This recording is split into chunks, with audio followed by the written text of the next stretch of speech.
So recently, Welsh Rugby has been breaking a lot of records, but unfortunately, it's the records that we don't want. But it did give me a little bit of inspiration to look back at the records of the past and see if any of them will be broken anytime soon. My name's Christian, and this is the Welsh Sports Channel. So I've come up with some of the records that are in Welsh Rugby, individual and team one as well. And I wanted to see, is any of the current crop that are in the team now able to beat any of these records? Are they going to be beaten anytime soon? We'll see. I've had to compile some notes, so apologise if I read off them, but it's all figures, so I would forget anyway. So I'm just going to get straight into it. So the first record that I don't think is going to be broke, I don't think this is going to be broke at all, is the most points scored. Now, everyone knows that Neil Jenkins is the one that holds this record. Stephen Jones is the one that pushed him the closest. I think the guy who had the best chance to break this record was Lee Halfpenny.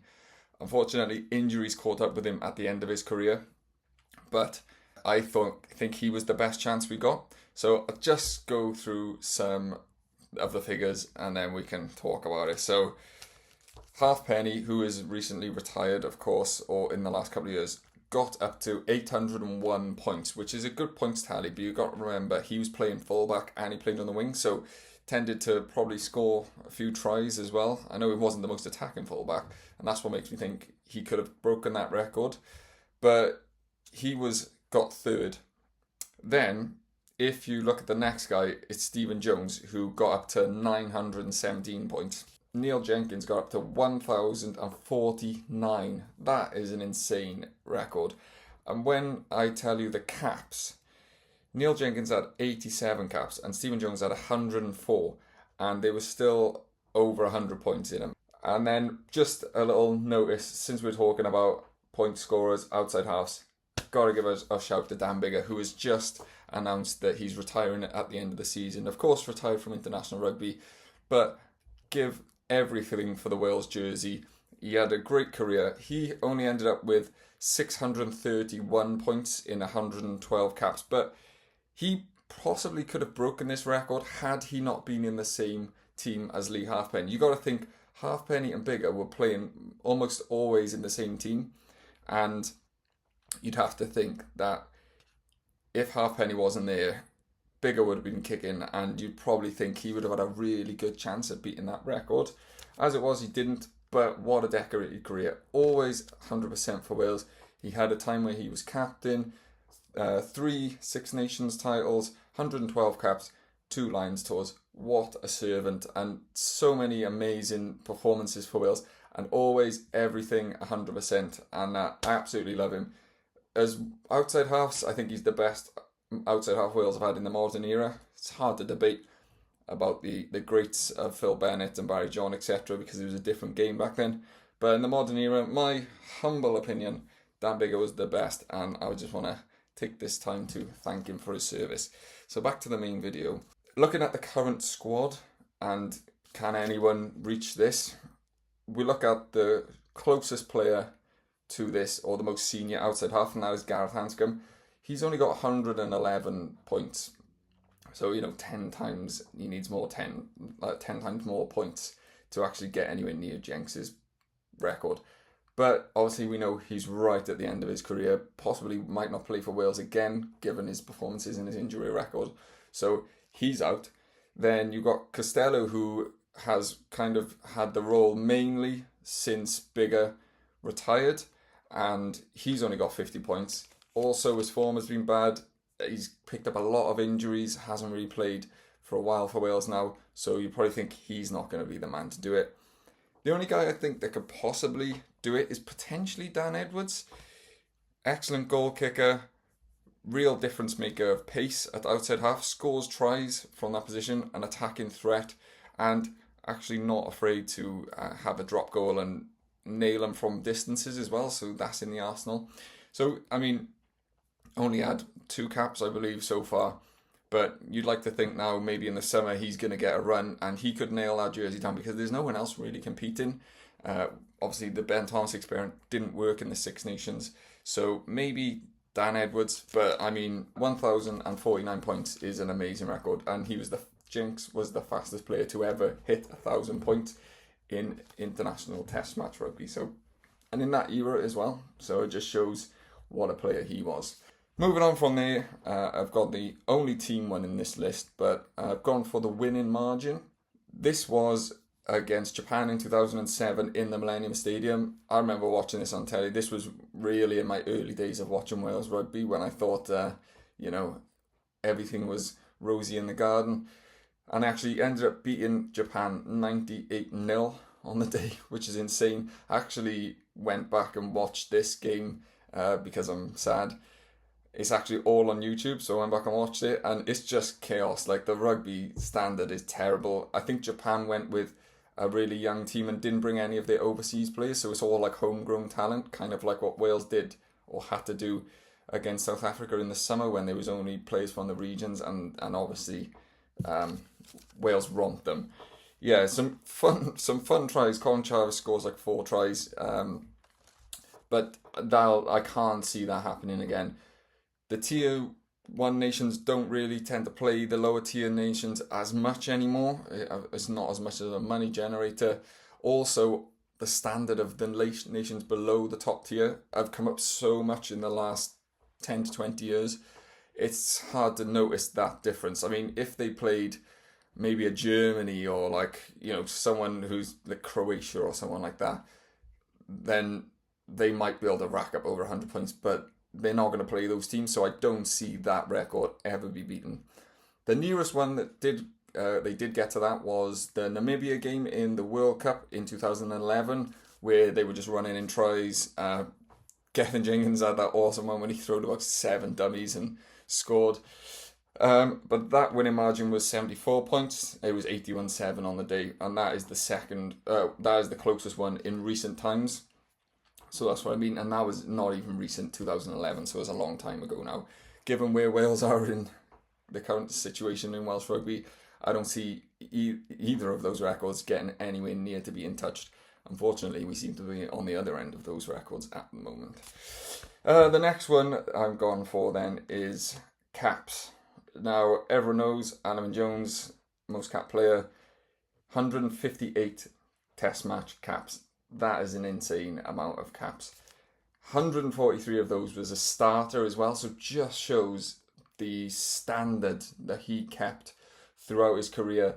Also, very rarely injured and always put in a good performance. Most of those he wouldn't have come off, he wouldn't have got substituted as well. A lot at captain as well. I don't see anyone getting that at the moment. It just seems so unattainable. The only one who's in the current squad that's anywhere close to that is Faletau with 108. But again, he's had so many injuries and is literally, he could retire next year or the year after. It all depends on his fitness. But even if he stays fit, he's not going to play much. He's not going to add too many more onto there. That was an amazing stat, Alun Jones. And it's just a testament to the determination and the drive to always keep your standards that high that you can't remain undroppable and going that long into your 30s. I know second rows do tend to last a bit longer, but going so deep into your 30s at that standard, and there was so many times in his career where it was like, is Alun Jones getting too old? And then he'd have an excellent Six Nations tournament or something like that. It was only like the last year where he dropped off, and then he was out of the squad. He didn't take part. So really, all his career was excellent, and what a servant and what a player. The only one in the current squad that I think could get anywhere near that, maybe, and this is a big maybe, is Dav Jenkins. He's got 19 caps, but he is 22. Obviously, already had caps as a captain as well, so well thought of in the team, and got similar traits to Alun Wyn with the young leader, absolute workhorse, keeps his standards super high, and he can be the only one, maybe, but the squads get rotated so much now as well that I don't see anyone beating 158. Insane. But yeah, Dav Jenkins would be my only guess at the moment. Moving on to a bit more exciting, the tries. Everyone loves a good try. Number 1 is obviously Shane, and then you got George North underneath him. George North, I thought, may push Shane Williams. Shane Williams was 58 tries in 87 caps. That is an insane return. Let's be fair. Absolutely crazy. What a player he was. So many amazing moments that will live on in rugby history and Welsh rugby history. And we just remember there was a time, probably from like 2008 to sort of maybe 5 years, where he was pretty much unplayable, and he was just on a superb amount of form. When Gatlin come into the team, that was peak Shane Williams, and he was just untouchable, and scored so many tries and so many individual tries where he just makes something out of nothing. And I don't see a player coming to do that again for Wales. He was an anomaly. George North was, like I said, is the player that got closest to that. 47 tries in 121 caps. Obviously only recently retired, still playing in France, retired at international level. But I think maybe he could have potentially been the only one who pushed Shane, but he still needs another 11 tries. And, you know, he's not going to be in the Wales team, and, you know, he's never going to make it. Current Welsh players who were in the top 10 list of try scorers were Josh Adams and Liam Williams, both on 21 tries. So neither of them are going to get like 40 tries, are they? Let's be fair. Both in the sort of back end of their career as well. And when you think, like, I can think of so many tries that Josh Adams has scored in his Wales career, and for him to be still like 40 tries off Shane Williams is it just shows how insane that record is. That one, I'm like 100%, that's never going to be beaten. There is no one coming through. The only one who could, I thought, I mean, there's no sort of, not much backing for this, but the only one maybe in the current sort of squad or in and out of the squad could have been Rio Dyer to get, he wouldn't have gone near that, but maybe get a lot of tries depending who the new coach is when he comes in, if he fancies him, if his form improves, of course. But when he came into the squad initially under Gatlin, did score quite a few tries. He said 7. Still 25, so a lot of rugby to play if he can get back in the team consistently, but he's never going to get anywhere near touching that record. The other one, who's an outside bet, who's actually sort of got some comparisons to Shane Williams and has caught some of them, is Blair Murray, maybe. Only scored 1 try in the 4, no, he's had about 7 caps now, 6 or 7 caps. Only scored the 1 try, but I mean, you could argue in that England one, there was 2 tries he could have scored there. And if Wales were playing well and they're getting him ball in space, he beats defenders so easily. He's scoring quite a lot of tries for the Scarlets. I don't see him being able to catch Shane Williams. Like I said, I don't think anyone will. But he's can make tries out of nothing, similar to Shane. So I think he can certainly rack up a lot of tries if he consistently gets time in the squad. I'd like to see him on the wing personally. He's excellent with the ball in hand. Defensively is his weakest part, and I think you need a bit of extra defence at fullback. But I guess he gets the ball in his hands counter-attacking more, so it swings him roundabouts. But that one's not going to get beat. And then the last one is the one I think is probably the most at threat of getting beat in this list, and it's Caps as captain. A little bit boring, but Warburton was the leader of this one, and he had 49. I think Alun Wyn-Jones was 47 off the top of my head. I forgot to write it down. So they were pretty close. 49 caps as captain is pretty impressive. And Warburton obviously dealt with a lot of injuries throughout his career and missed a lot of rugby. So to rack up that many just shows how long he was the captain for and how much Gatlin relied on him to set standards and stuff. And there is some young players in this squad that have already got games as captain, as we spoke about. Dav Jenkins has got about 5. I think he had last year's Six Nations all of the games. Jack Morgan has obviously had a handful, and Derry Lake has had a handful too. So I mean, I couldn't find any stats on this, so I kind of worked it out. So this is not going to be on the point, but I think Derry Lake's on about 6 caps as captain, and Jack Morgan's on about 14 or 15. I was trying to just work it out because I couldn't actually find the stat.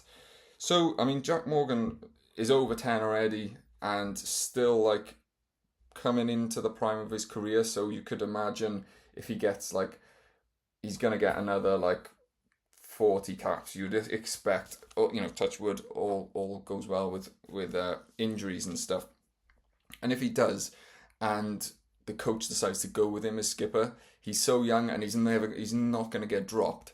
So he's going to have a real good chance to test that record. Same for Dewi Lake. I personally, I've said this so many times, I think Dewi Lake is my selection for captain. I think just the way he speaks, and he leads from the front like Jack Morgan does, but he just speaks so well. And not that Jack Morgan doesn't have the respect, but they're just different characters. And I feel like Dewi Lake is the more sort of, I can grab attention, not just by my play on the field, but the way I sort of speak and how eloquent I am and stuff. So he would be my choice. And, he's had about 6 caps as captain, so still plenty of time. So there's like 3 options there that those guys, they could all get a run. Now, what it would have to be is one of them gets the sort of nod as captain, because if they share it like they have, no one's gonna get to the required amount. But I think there's 3 options there, which is quite exciting, because you look at those 3 players there: Dav Jenkins, Dewi Lake, and Jack Morgan. 3 leaders, 3 young players who are going to be around for a while, and 3 standard setters who actually in this Six Nations. I know Dewi Lake played late, but their form is like, and the standard is like above everyone else, so you can see that they're going to be around. So there is sort of light at the tunnel, at the end of the tunnel, maybe, for this squad. We've got a core of a couple of good players. We just need to come around. And now if Dan Edwards can come into the team and sort of be a leader like he is at the Ospreys, that sort of could potentially fix the outside half position, which has been an issue. But I'm going off on a tangent now. But I just thought that was quite fun looking at the records, because we've had so many bad records recently. But I really don't think any of those are going to get beaten. If not in the next 20 years, I'd be surprised. Maybe the captaincy one, like I said. But who knows who's going to come in the future? We might get another Shane Williams, or another George North, or another Dan Bigger character who comes in and is just a different gravy to everyone else, and is undroppable and puts these records to test. But at the moment, I don't unfortunately see that in our squad. So that was just one from me, and I will catch you on the next one.